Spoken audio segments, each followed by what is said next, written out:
Lights up. Gold on black. Saturday buzz. We're back.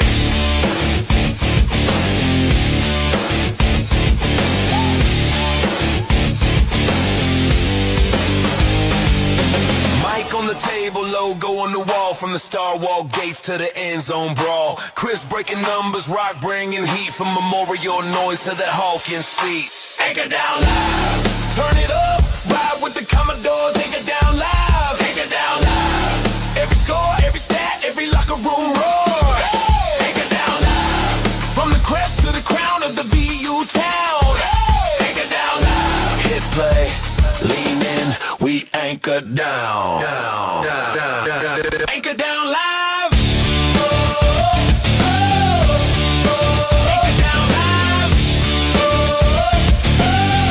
Lights up. Gold on black. Saturday buzz. We're back.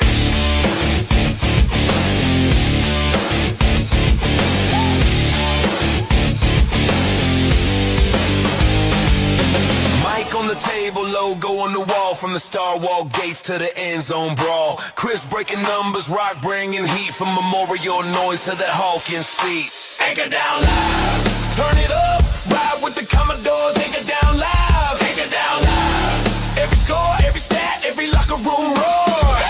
Anchor down live. From the crest to the crown of the VU town. Anchor down live. Hit play, lean in, we anchor down. Anchor down live. Anchor down live.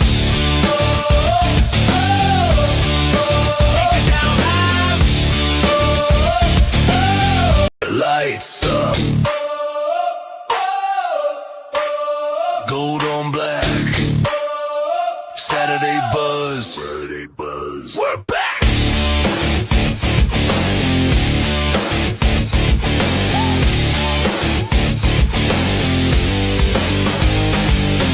Mic on the table, logo on the wall. From the Star Wall gates to the end zone brawl. Chris breaking numbers, rock bringing heat. From memorial noise to that Hawkins seat. Anchor down live, turn it up. Ride with the Commodores, anchor down live. Anchor down live. Every score, every stat, every locker room roar. Anchor down live. From the crest to the crown of the VU town. Anchor down live. Hit play, lean in, we anchor down. Anchor down live. Anchor down live.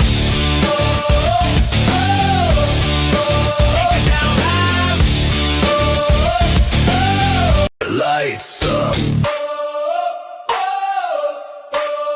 Gold on black. Saturday buzz. We're back.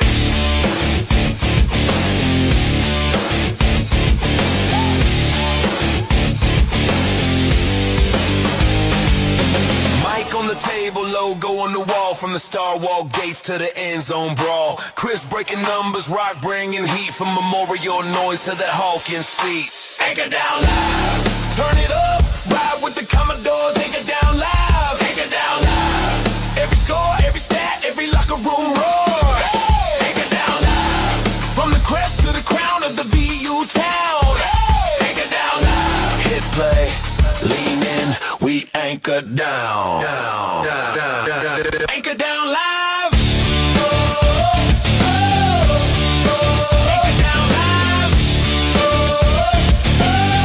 Lights up. Gold on black. Saturday buzz. We're back.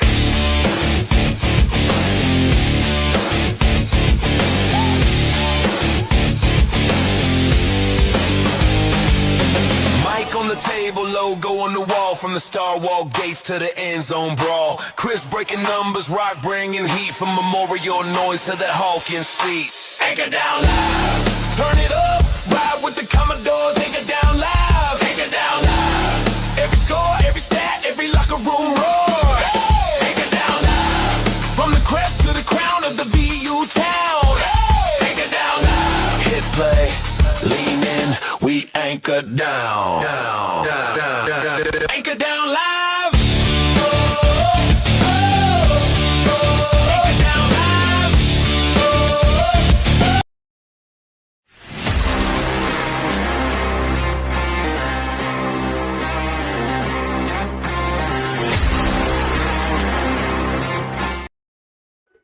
And good Sunday evening, Vanderbilt Nation. How we all doing out there tonight? Nice crisp Sunday evening here in Middle Tennessee. And this is your pilot episode. Don't know where this is going to go. I wanted to introduce myself. I'm Vandy Chris. My actual name is Chris Keenhold. I go by Vandy Chris on all my sports stuff. Been a Vanderbilt fan for 35 years now. Started in 1990 when I moved to Middle Tennessee. Been through some ups and downs. Not going to lie to you, in 2008, when we had our first winning season in football, and God, how many years, I cried when we won the Music City Bowl. It meant that much to me as a fan. I was angry in year one under Derek Mason after all we had been through with James Franklin. That first season under Mason was just not good for me. When Bobby Johnson resigned and we had Coach Caldwell as the interim coach, I was sending emails wanting him gone immediately. Did not want him resigned. Beyond that, I know this is what every Vanderbilt fan wants to hear. I do not cheer for Tennessee in any way. I do not let the color orange invade my personal space in any way, shape, or form. Can't do it. Ain't gonna do it. If we get some of their players in the transfer portal, guess what? I'm happy with that. We took them away. That tells me that we had something that Tennessee didn't have. Class. But beyond that, I'm just here to talk, have a good time, find out what's going on with Vanderbilt athletics. I plan to do this daily. I don't have any time limits set or specific time frames set yet. I'm going to need y'all to help me figure that one out. I do have a normal day job. I work 8 to 4:30, normal 8-hour day. During our busy seasons, I do work a lot of 10-hour shifts. That schedule would be 7 to 5:30. So it's going to be depending on what time I get off work, what time I'm going to go live, how long I'm going to go live for. At minimum, we'll do 30 minutes at a time. And yes, James, that is correct. We are undefeated in basketball. One of 4 teams still undefeated. I do plan on talking about basketball specifically here in just a little bit. Tied for the best start in school history. Something to be proud of for sure. But we have a lot to talk about. Let's start out with our women's basketball team. 17-0, ties the best start in program history.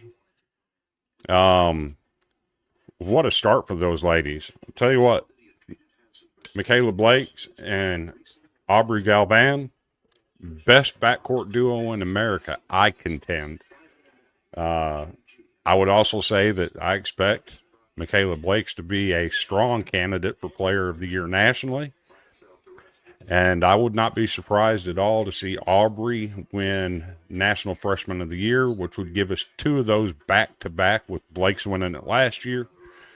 Galvan winning it again this year would be that would be something historic in my opinion. Not very often you get back-to-back National Freshman of the Year, but I'm sure Shay Ralph has got some experience in doing that, as I would expect that UConn has done that a time or two in their past.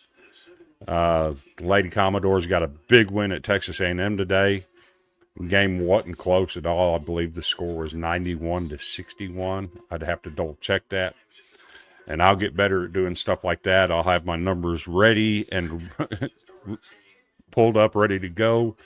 But 17-0, and that's a solid basketball team there.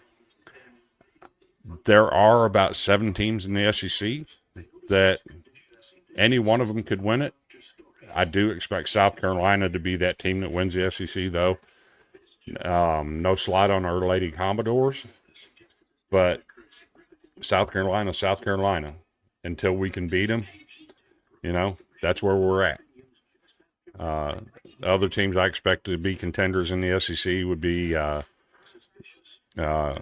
Texas, Kentucky, LSU. Of course, we've already beaten them. So I think we stand a good chance at getting a good solid top 3 or 4 finish in the SEC. What would be nice is if we could somehow pull off a win and get that conference championship. It's been a long time. Who can forget the years of Rhonda Blades and Heidi Gillingham and going to the Final Four, or the years that, I believe it was 16 straight years in the Sweet 16. That's quite a run that this school used to have. It's nice to see us getting back to where we belong. As far as men's basketball, as that was brought up earlier, we'll take a look at that. We have tied the best record in school history to start the season at 16-0. The 2007-2008 team did that. The 2003-2004 team started 12-0. I'm getting a lot of comparisons to the 93, the 92-93, 93-94 teams with Billy McCaffrey, Chris Lawson. Those teams were really, really good. I'm not sure if it equals the Elite 8 team or the Sweet 16 team of 07-08, but we'll see. I think this team has got something special in it. Coach Mark Byington, one of the finest coaches in America, he proved that at James Madison. But, got guys like Tyler Tanner, Tyler Nickel. Those guys are ballers. It's fun to watch them play.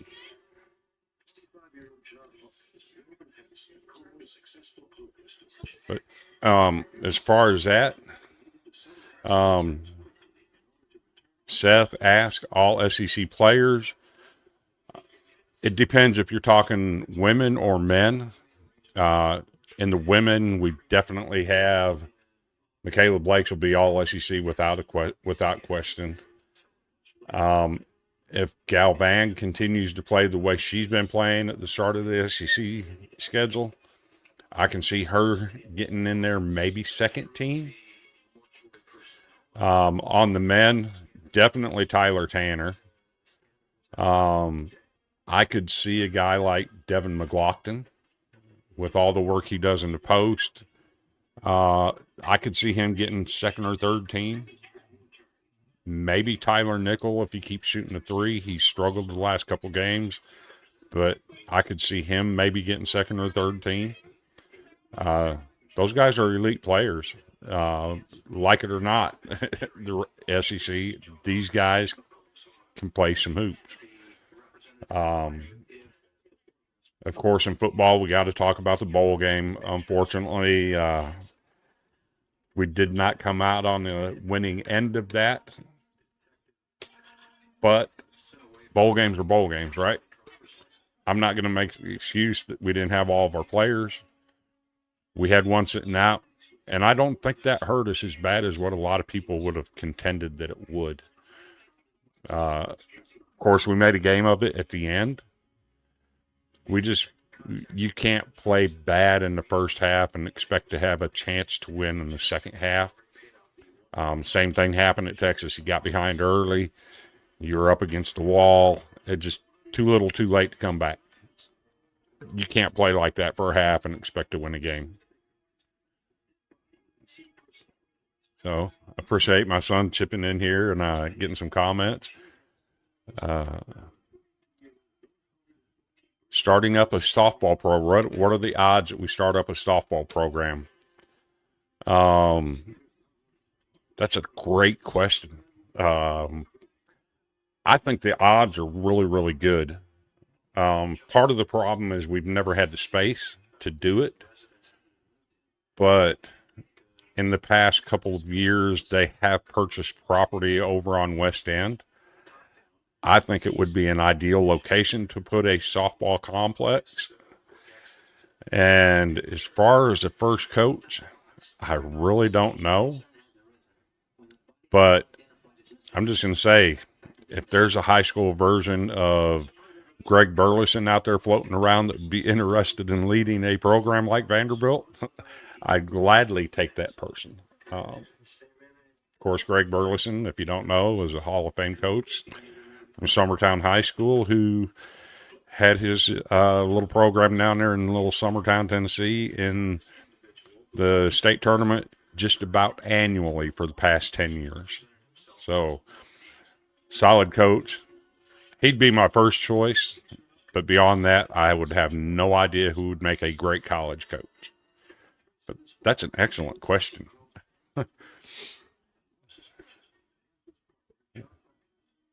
So Seth is, if we're getting into what ifs, what are the odds they add another deck to the bank or redo the current seating?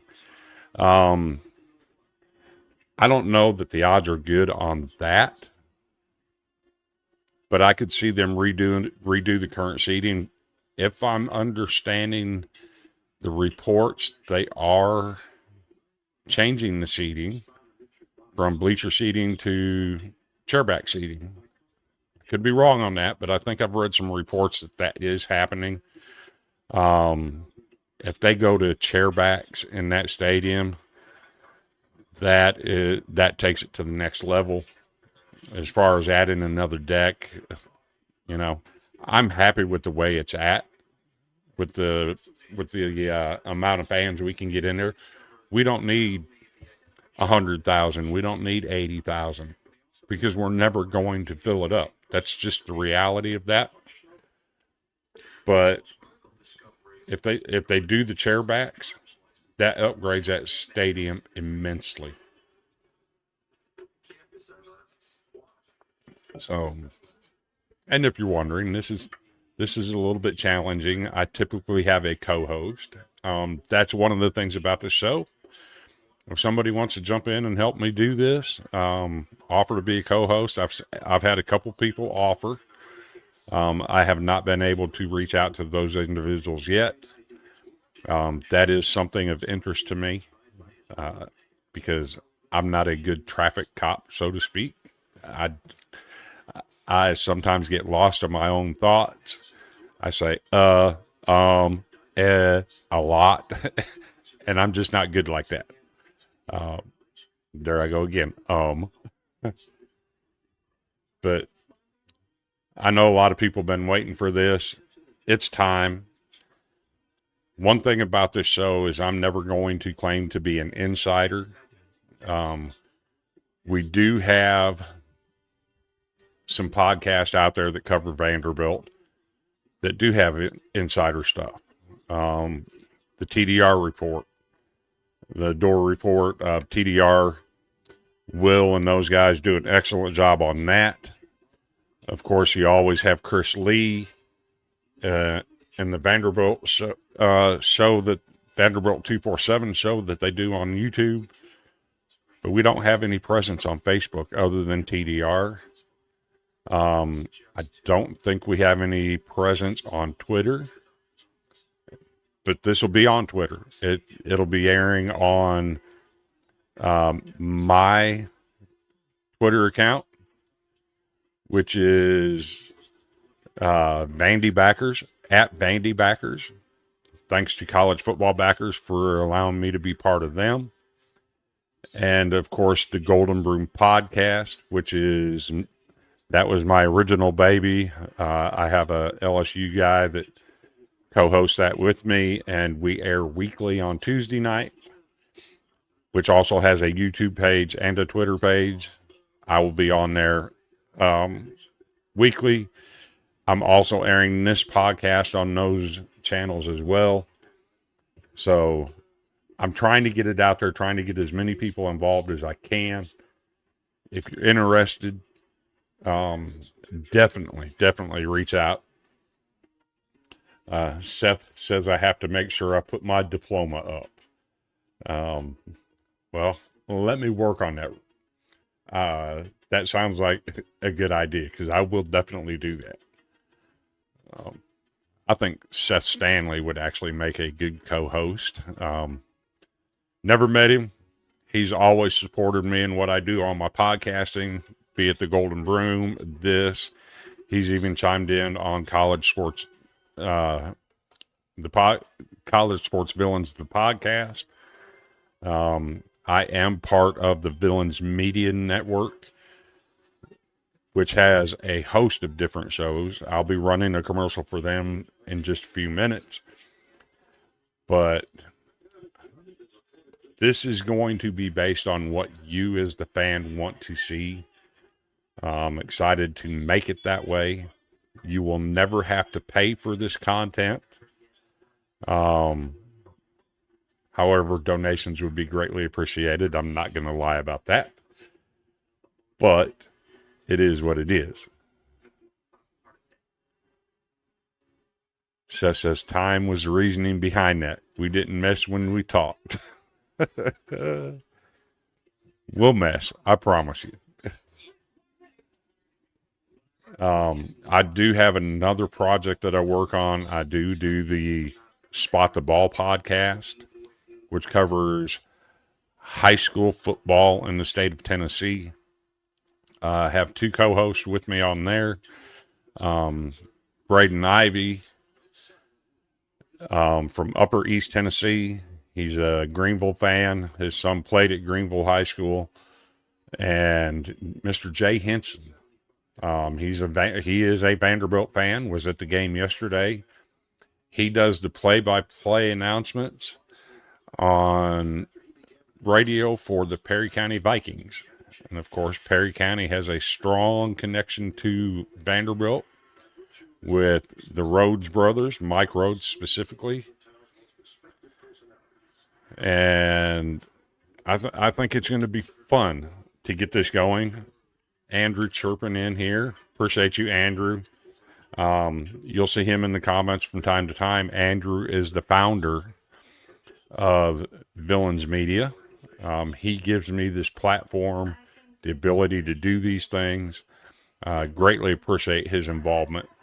Not only is he great in leadership role in that department, but he's also become a very good friend of mine. Appreciate all he does for me. Beyond that, I don't know what else to say. I do know I want to talk about the transfer portal. But I'm not going to do that until after I get a commercial in there. If you're interested in joining up on the show, shoot me a message real quick and I can send you a link and you can jump in here and we'll see how that goes. But real quick, I'm going to go ahead and play an advertisement, just to give myself a little break, get a little drink, that kind of thing. I will be right back in approximately 2 minutes.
and welcome back to the first episode of Anchor Down Live. I'm your host, Vandy Chris, here to talk about Vanderbilt athletics. I'm not your insider. I'm not going to give you all the information on where we stand with NIL and all that kind of stuff. Don't know the inside information on coaches' contracts. What I am interested in, though, if anyone out there has contacts with athletes, that you'd like to see some interviews with athletes come on, by all means, reach out. I'd love to do some interviews. I am experienced in that. I have interviewed CJ Taylor a couple times in the past on another show I do, the Golden Broom podcast. I've interviewed baseball players. I've interviewed coaches, the works. So I'd be grateful to you if you have contacts with players that you'd like to see come on. I'm going to call out a super fan and tell him right off the bat, I'd love to get you on here, Preacher Franklin, a.k.a. the Whistler. I'd love to get you on here.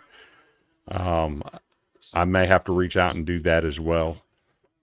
But a lot of talk about the transfer portal. Did see some questions when I posted if you'd like to, what you'd like to see on the show. We are losing some guys. And I wanted to address that. Okay, fans. Trey Richardson announced that he was going into the portal. And some fans on Twitter took it upon themselves to argue with him and his family about his reasons for leaving. You know what? Football is a business. If he wants to leave, let him leave. Nothing is that important that you have to argue with a player or their family about leaving. I know that's probably not a popular opinion, but that's where we're at in today's day and age in football. If you don't have nothing nice to say about a player leaving, don't say it. The old adage, when you argue with them, you reduce any chance of the school keeping that player. If a deal can be worked out, you reduce that significantly by arguing with them about why they're leaving. You know what? You wish them the best and you move on. That's how you do it. That's what fans are supposed to be about, not arguing with them why they're leaving.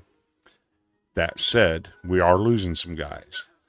Trey Richardson has committed to Louisville. I just saw earlier today where Randon Fontenette has committed to Colorado.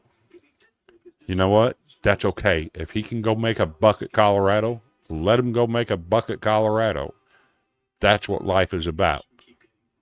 I have no ill will towards any of these guys moving on. If they're cashing in, let them cash in. Good on them. That means they've done something good at Vanderbilt that other people want their services. Be proud of that. As far as that goes, I did do a look this afternoon into our transfer portal signings. And this is what we've got. We know that we have to pick some guys up on the offensive line. We know we have to pick up some defensive line, especially edge. This is what we've got so far. Earlier today, Micah Dubose, offensive lineman. He was a freshman at Alabama this year. I don't think he got any playing time. He committed today. Brian Allen, a defensive lineman from Iowa, committed today. Cole Adams, a wide receiver from Alabama. C.J. Jackson, an edge from LSU, who did get some playing time this year. That's a massive pickup. Micah Dubose, when he was in high school, he was a 4-star offensive lineman. His final choices came down to Alabama, Ohio State, those types of teams, so you know he's good. We have signed Tyler Ebel. He's a punter. Colby Sellers, a cornerback from Texas A&M. Talon Carter, a defensive tackle from James Madison. Javante Connor is a tight end. He comes from East Carolina, where he had a very productive season. Got to play with another former Vanderbilt player, Mike Wright, this year. We picked up Bo Johnson, who is coming to us from North Dakota State. Was an FCS All-American as a freshman this year. One of the most intriguing ones, I think, is Lyndon Cooper. He's an offensive lineman. He played center at Pitt. He does have over 2,100 snaps in his career. Very experienced. That's a good addition, knowing that we're losing our center, Jordan White. So that's a good pickup there. We know that we're keeping Cade McConnell. He's announced he's coming back. So the offensive line is starting to take shape, knowing that we had to replace some guys there. We've also picked up Caden Schickel, who is a long snapper. Not sure where he comes from. I don't know how good he is. It's an interesting pickup. You'd think he plays long snapper. He might be a fullback, or he could be a small-sized offensive lineman that's in there for one purpose and one purpose only. These are some guys that we needed to pick up. There's still a few out there that I think we have a run with. I did see where Nitro Tuggle committed to South Carolina yesterday. That would have been nice to add him to the mix as well. But overall, I think we're going to be fine next year. Time will tell. We also have baseball coming up. As we all know, Tim Corbin is the master. Will he win another College World Series at Vanderbilt? That's the interesting question. In this day and age, I'm not sure. I know we have some good bats and some good arms coming back. Practice will be kicking off soon. Our first game is the week of Valentine's Day, which is February 14th. It's somewhere in that neighborhood for first pitch. So baseball is going to be kicking off. I will have a lot of baseball content soon. Speaking of baseball, I do have an interview coming up. Unfortunately, I had to schedule it on the Golden Broom platform, but former Vanderbilt player Xavier Turner is coming on for an interview on my other channel. He recently released his book, Built from Broken, and he will be coming on to discuss that. If all goes well, I'm going to try and get him on this show too. So, time will tell. Again, if anybody has contacts with athletes that they want to see get interviewed on here, by all means, pair us up. I'd love to do it. Again, I'm very experienced in that neighborhood.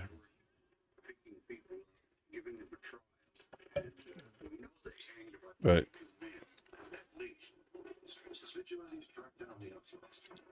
let's see. Where else do I want to go?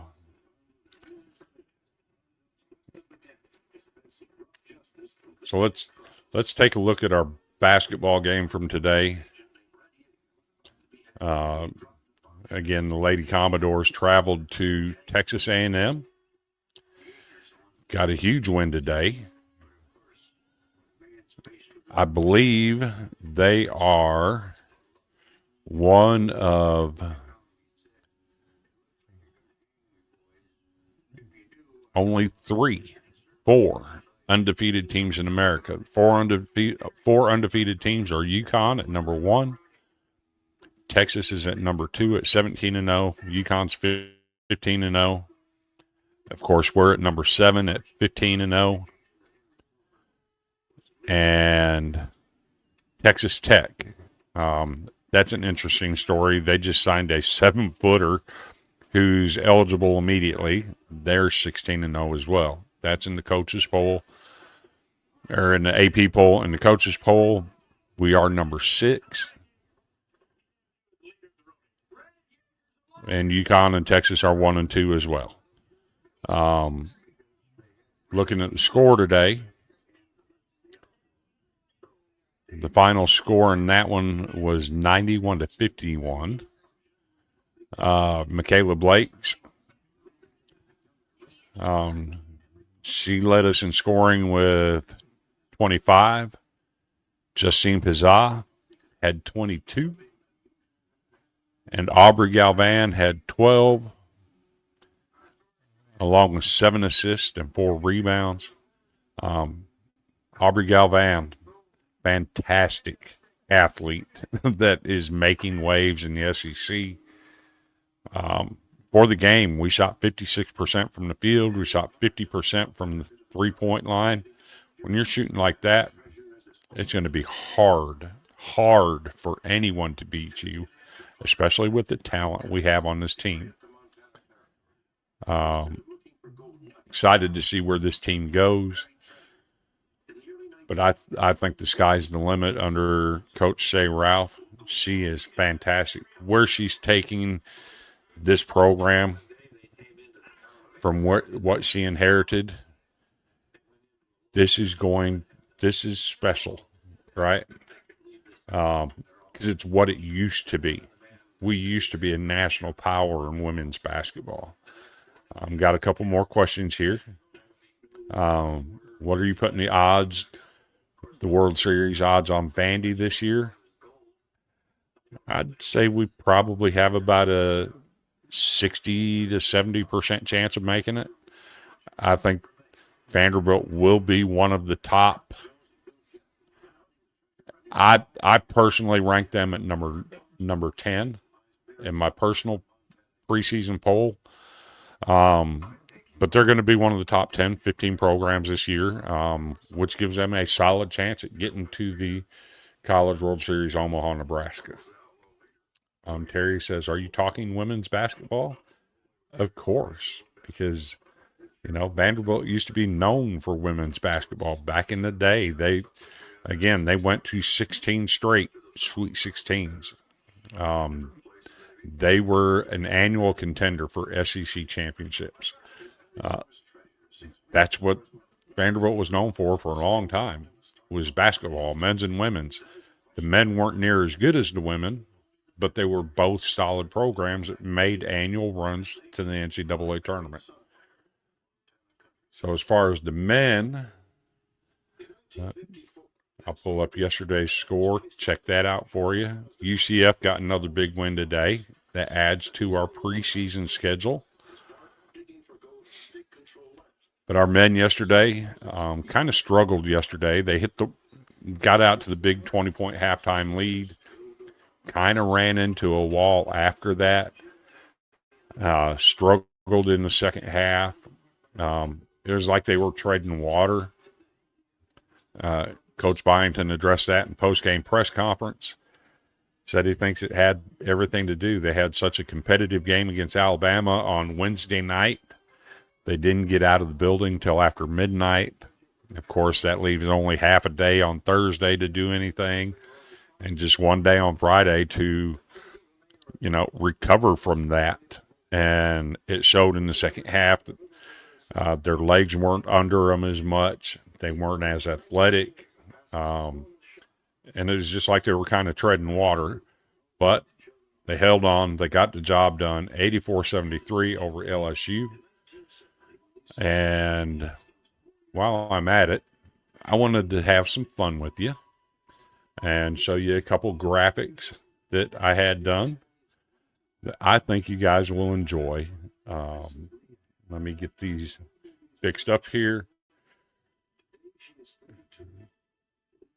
One involves LSU. One involves Missouri.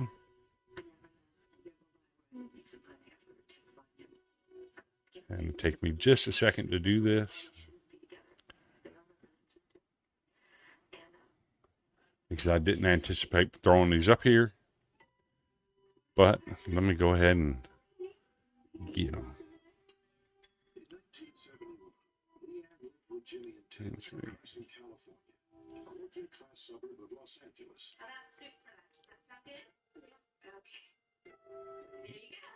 So the first one is Missouri.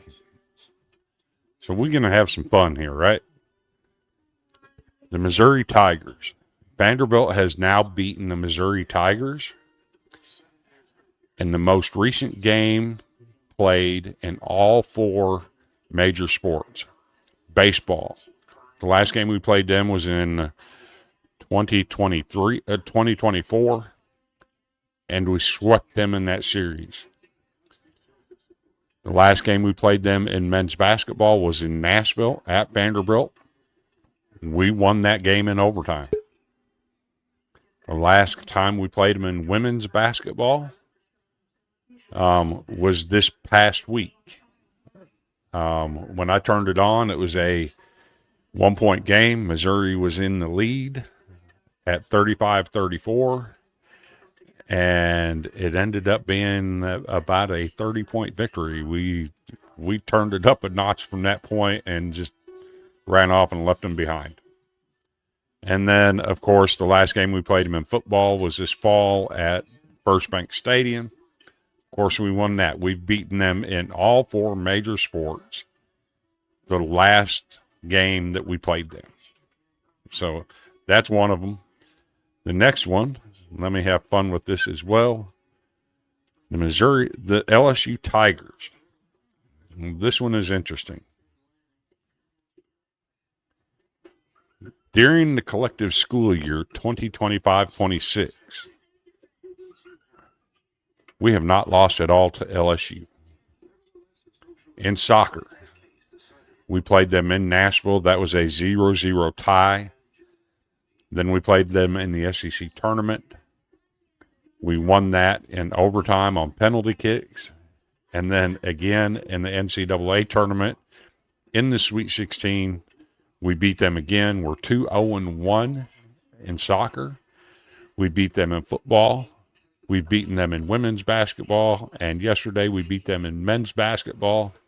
We are undefeated against the LSU Tigers so far in this school year. Something to have fun with. I posted those on Twitter yesterday. Posted in a couple Facebook groups. You don't get to chirp often when you're a Vanderbilt fan, and when we get the opportunity, we need to do it. So, but I think I've brought up everything I wanted to talk about tonight. Again, I've been a Vanderbilt fan for 35 years. Started doing some podcasting about 4 years ago with the Golden Broom podcast. Something I enjoy doing podcasts. I've always wanted to be a sports writer, involved in sports somehow, and this is my avenue. If you guys have any ideas, and let me shout out, I got 51 people watching this. Make sure you like, follow, subscribe, share it with your other Vanderbilt friends. I appreciate you giving me a chance and watching this. It really does mean a lot to me. Hopefully we get some people in here and start, we're going to grow this thing. That's my idea, is to grow it. We have a great fan base that deserves to be heard. They deserve to have stuff like this. So it's an honor to do it. I will be back here tomorrow night. Not sure what time, probably around 6:30, 7 o'clock. We do have another show on this network that I'm going to try not to compete against. But, if I have to schedule at the same time, I have to schedule at the same time. My worry is about the Anchor Down Live podcast. And yes, I do dare to grow. And that's good that you put that on there, because I may use that. I may use some of Vanderbilt's own language to promote this thing. I have reached out to some people that are involved as insiders. They've been more than gracious and offering to help. So we'll see where it goes. But y'all have the great rest of your Sunday evening. Enjoy some of these playoff games. I think there's one left to be played. And until tomorrow, y'all anchor down and have a great Sunday night.